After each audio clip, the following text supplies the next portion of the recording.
the composer is Jake Heggie, who in the UP music department, we've quietly become obsessed with him over the last few years. He's a living composer in the States, and is a pianist himself, but sort of made a name for himself working as a PR guy at opera houses in the States, and got to know these wonderful singers, and was really moved by getting to know the singers and getting to know their voices and their capabilities, and then latched onto texts written by American poets, often contemporary ones, and tried his best to forget all that he learned in music theory when he composed, and to really sit with the text, sit with what we're taught with in practice-led research is to kind of develop the character that sings that utters the words to people. So he spends a lot of time with the text, thinking about what it meant for the poet, what it meant for him, what it would mean for his singer, and asks himself questions like, what would make someone choose to say words like this? What would further make them want to utter it or sing it instead of speak it? And kind of from there, musical motifs start to happen for him. And what's really beautiful about his musical style because of that is that he's obviously very influenced by the Western European classical canon, but he's also so wants to create an American voice. Yeah, he sort of delves deeply then into Broadway and into jazz and into a bit of rock and roll, and is really influenced by film scores. And so all of these influences kind of come into a melting pot into the music with the Western classical canon, and he creates these wonderful sounds to sort of depict these characters that he portrays. So I really enjoy the eclecticism in his music. It's really fun and really vocally challenging to do because you're shifting your style all the time.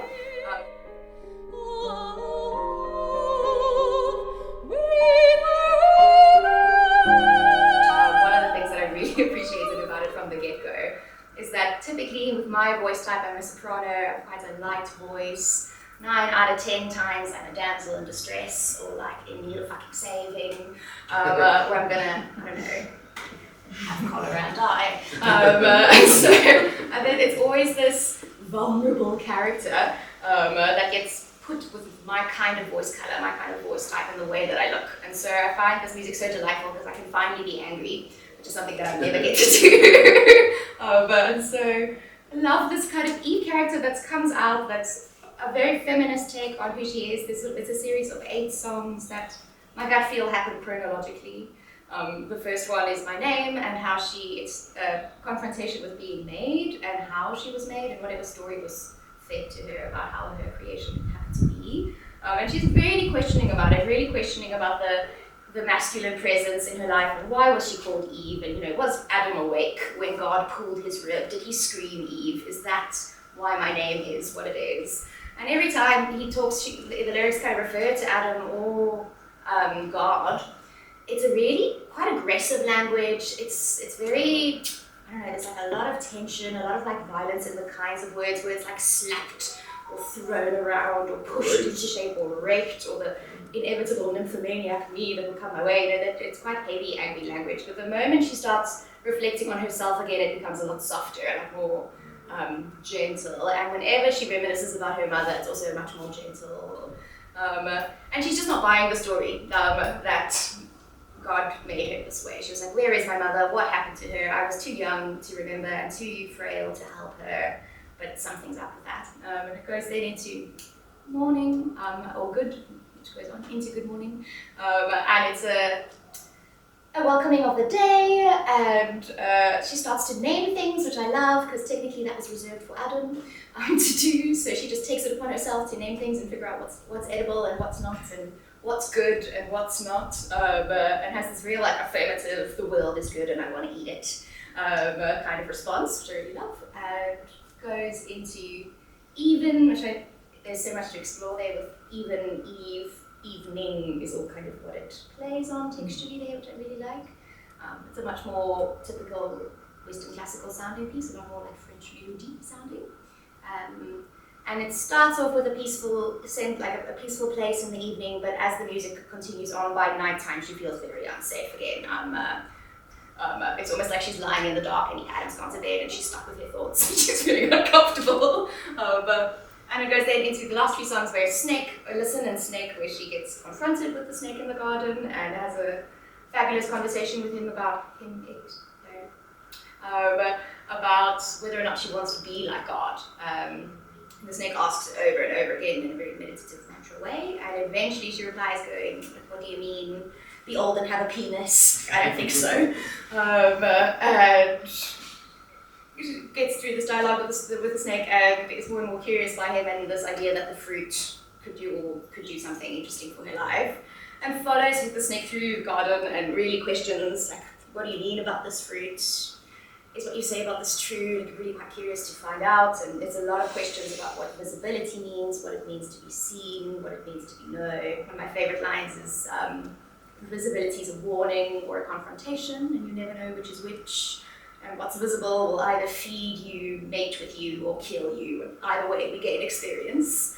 And she kind of goes through this rationalization for herself that she's gonna go for this fruit, and you sing through the emotions she goes through, from sweet to sour, bitter, rotten. And the last 3 songs of the cycle I've had the least time playing with at this point, but move into Woe is to Man, but kind of with a lot of bracketing around the word woman, woe, man, as you go. And I think again confronting Adam and God and what she had done and what she's experienced from all of this knowledge that she's now gained. Into the womb, which is a beautiful play on what a womb is, but also as a wound in her life. And ends with the farm, which is like a really interesting, nostalgic, quiet end to this angry, confrontational piece where she is out of this garden space, but is very sort of nostalgic and reminiscent about what it was like to be in that garden. She describes it very kind of plus farm-like, that we all worked. Everybody had a job to do, and it was a peaceful space to just be able to inhabit, I suppose, as she looks back on everything. So that's, I suppose, the flow of what she goes through in the cycle.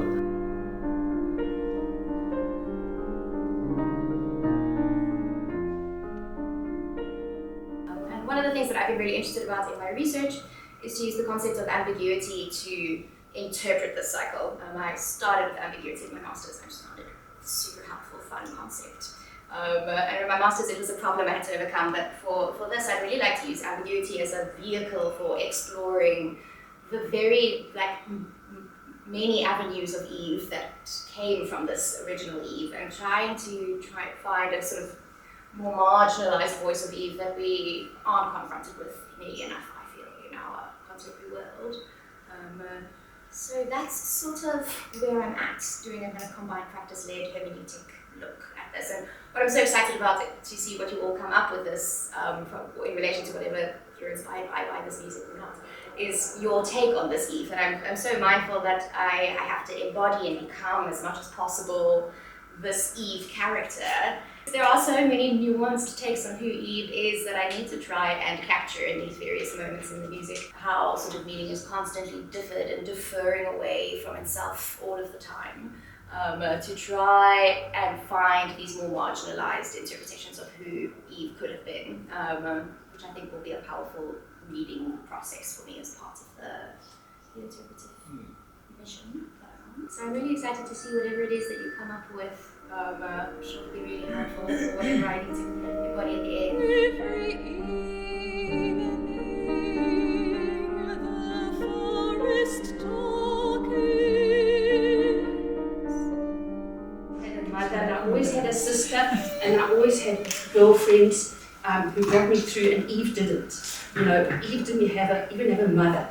So I think that's what I liked about the words, the songs. And then the other thing from the beginning, the first thing I wanted to do is make a stage set to help Ailyn, to comfort her, and the whole story of Eve coming from Adam doesn't sit so well with me. I prefer the pagan sort of God mother, earth mother thing, and that I would like to create a garden of Eve. So to do a big stage set that she could use in the museum later, with abstracted female forms to create a forest. So, and then with lighting, she has a setting that all the sisters and the mothers and the daughters that are not mentioned in the history here, the sons that killed each other, and lots of patriarchal names. There are lots of men's names, but there are no daughters and even though I think she lived till she was 900. So, and you know, their family let me do the most wonderful photographs of all the women. You know, it's, no, I still have this, you know, so that you get this female, and they are feminine in all forms, which is so wonderful. It's not, you know, you get, and we've had the most incredible models with Kaz, and so that's sort of where my side. So I'm not doing anything very, very controversial, but I'm trying to make a good feminine, a good Eve.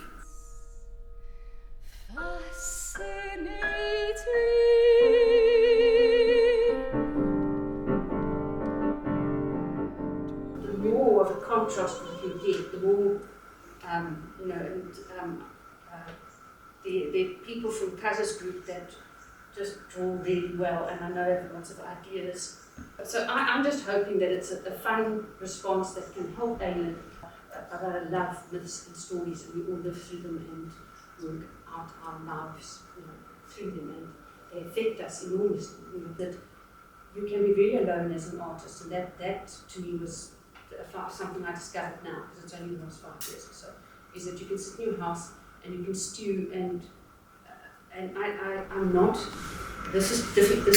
This is very anxious for me to do this, but you know, to get groups and talk about it, but it moves everything forward, and you get so many ideas from people. Otherwise, you know, you just regurgitate the same stuff. Please, and I think even if it's words or a quote from somewhere, or like a movie that you see an image that grabs you, just send it to me, then I can put it on the platform for everybody. It always means that the thing that's tree frog or that fruit means to be seen.